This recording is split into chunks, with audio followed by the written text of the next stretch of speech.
तो 200 घंटे से पुतिन के प्रतिशोध की ज्वाला में यूक्रेन झुलस रहा है।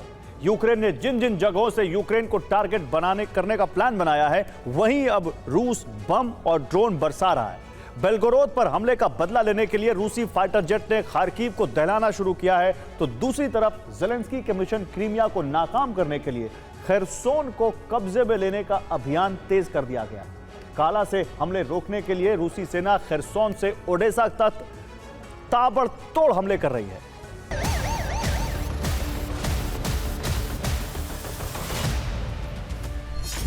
रूसी गैरान 2 ड्रोन के धमाके,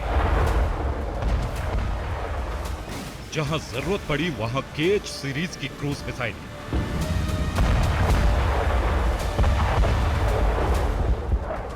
और युद्ध में तबाही का नया रूसी हथियार बना है गाइडेड ग्लाइड बम।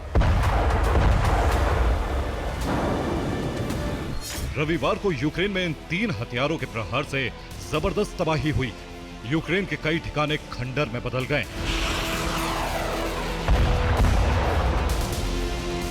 यूक्रेन लगातार 3 दिनों से रूस पर हमले कर रहा है। यही वजह है कि क्रेमलिन से एक बार फिर रूसी सेना को बड़े विध्वंस का आदेश आया है।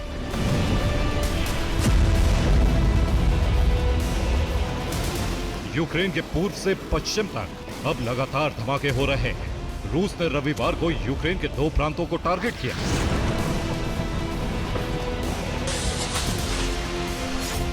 रूस एक बार फिर खेरसोन पर कब्जे का मिशन चला रहा है, तो दूसरी तरफ ओडेसा के तट पर हमले हो रहे हैं। दोनों जगहों से यूक्रेनी सैनिक क्रीमिया पर हमले कर रहे थे।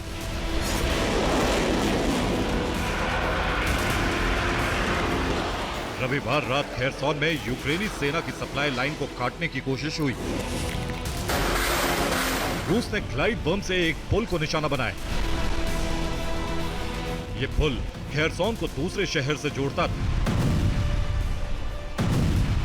एक रिपोर्ट में दावा है कि यूक्रेनी सरकार खेरसोन को खाली करवा रही है। नीपर नदी के रास्ते सैनिकों की वापसी भी हो रही है। रूसी सेना ने खेरसोन को 3 तरफ से घेर लिया है।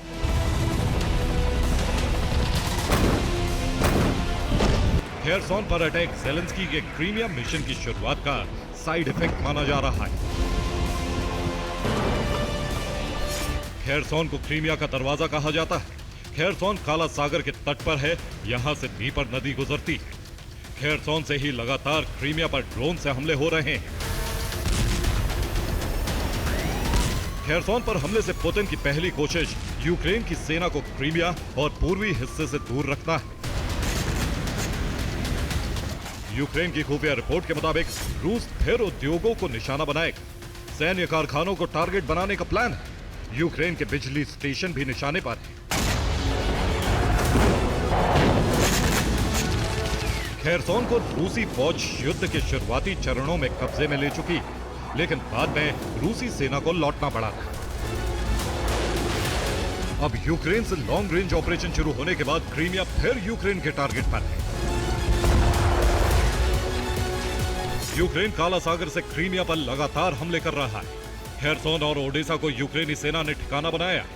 रूस अब इन दोनों जगहों पर यूक्रेनी सेना के संहार का ऑपरेशन चला रहा है। युद्ध में इन दिनों दोनों तरफ से ग्लाइड बम का इस्तेमाल अधिक हो रहा है। यूक्रेन ने खार्किव से बेलगोरोद पर ग्लाइड बम से हमलों की शुरुआत की, तो इसके बाद रूस भी खार्किव पर ग्लाइड बम बरसा रहा है। अमेरिकी एक्सपर्ट्स के मुताबिक रूस ने नया ग्लाइड बम तैयार किया है, जो बेहद कम खर्चीला है और एयर डिफेंस को नाकाम करने में सक्षम है। तो यूक्रेन एयर डिफेंस के नाम पर जो भी बचा है, रूस उसे भी नाकाम कर रहा है, क्योंकि अब सुखोई 34 विमानों से रूस UMPV 65 बम की बरसात कर रहा है। ये रूस का नया ग्लाइड बम है, जिसकी रेंज 105 किलोमीटर तक है। GPS गाइडेड होने की वजह से ये सटीक निशाने पर प्रहार करने में सक्षम है। अमेरिकी रिपोर्ट के मुताबिक युद्ध का खर्च कम करने के लिए रूस ने इस बम को तैयार किया है। रूस का विमान अब बेलगोरोद के ऊपर उड़ान भरकर खार्किव में रूस के विमान बमबारी कर रहे हैं। यूक्रेनी सेना के मुताबिक हर दिन करीब 160 बम से हमले हो रहे हैं। ग्लाइड बम होने की वजह से एयर डिफेंस हमले रोकने में नाकाम है। रूस के नए बम से खार्किव में लगातार तबाही हो रही है। रूस के लिए ये कम ये बम बेहद कम खर्चीला है, इसलिए इसका प्रोडक्शन भी बढ़ाया गया है।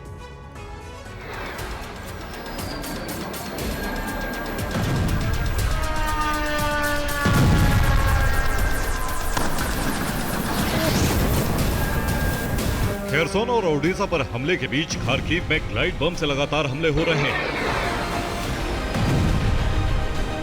खार्किव के रिहायशी इलाकों में बम हमलों की वजह से बड़ी तबाही हुई। खार्किव में सरकारी दफ्तर क्षतिग्रस्त हो गए। कई इमारतों को भी बम से नुकसान हुआ है। खार्किव के कई इलाकों में बिजली सप्लाई बंद है। ज़ेलेंस्की ने आरोप लगाया है कि रूस आतंकवादियों जैसे हमले कर रहा है। रूस लगातार रिहायशी इलाकों को टारगेट कर रहा है, जिसमें आम लोगों की मौत हो रही है। रूस खार्किव में बिजली सप्लाई और पानी की सप्लाई को रोकना चाहता है। काला सागर के तट पर ओडिशा में रूस ने आत्मघाती ड्रोन से हमले किए।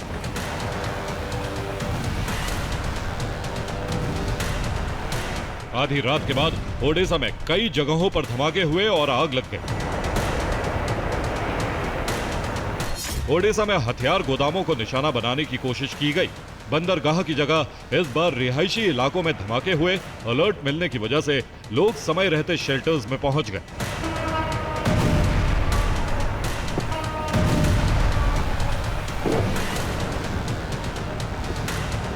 ओडिशा में ड्रोन हमलों को रोकने के लिए यूक्रेन के पास पर्याप्त एयर डिफेंस नहीं है, लेकिन रडार से सिग्नल मिलते ही लोगों को छिपने का अलर्ट दे दिया जाता है।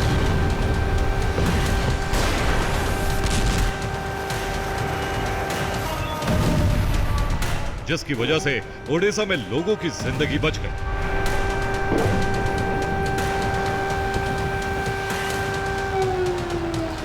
रूस ने एक बार फिर यूक्रेन में नाटो के सैनिकों की मौजूदगी का दावा किया है।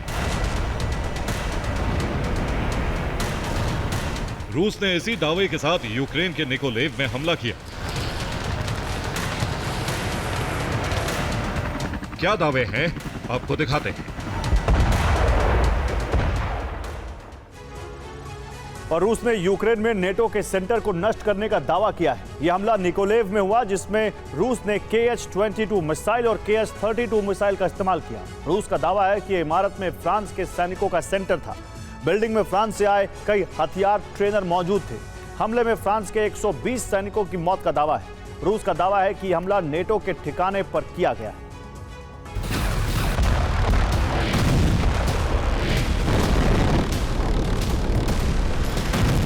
रूसी सेना को इस वक्त जहां से भी चुनौती मिल रही है, वहां मुंहतोड़ जवाब देने की कोशिश है।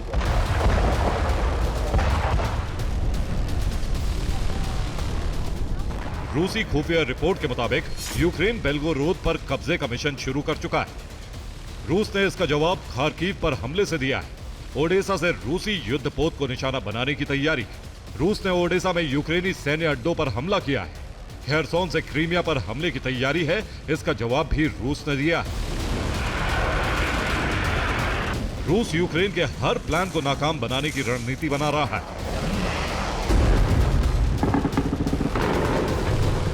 लेकिन सबसे अहम, यूक्रेन के तमाम ड्रोन सेंटर्स को टारगेट करता है, जहां से रूस पर फिलहाल हमले हो रहे हैं।